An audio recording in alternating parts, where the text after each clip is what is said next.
Era molto triste perché non era la nostra terra, era tutta diversa. Molti, come si chiamano, grattacieli, palazzi, e allora era un'esperienza molto diversa di quello che noi si conosceva.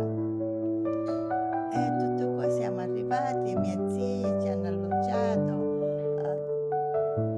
in cerca di lavoro. Io ho incominciato in Italia, ho finito la quinta, qui mi hanno messo alla seconda, piangevo sempre perché non conoscevo la lingua, no?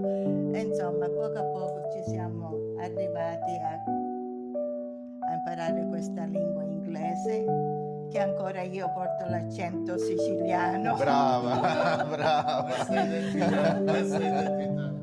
La mia identità della Sicilia, che la porto sempre nel mio cuore.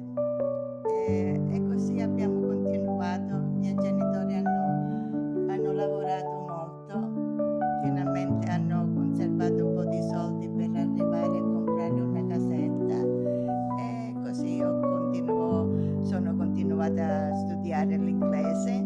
Molto giovane mi sono sposata con un mio americano. caro. No.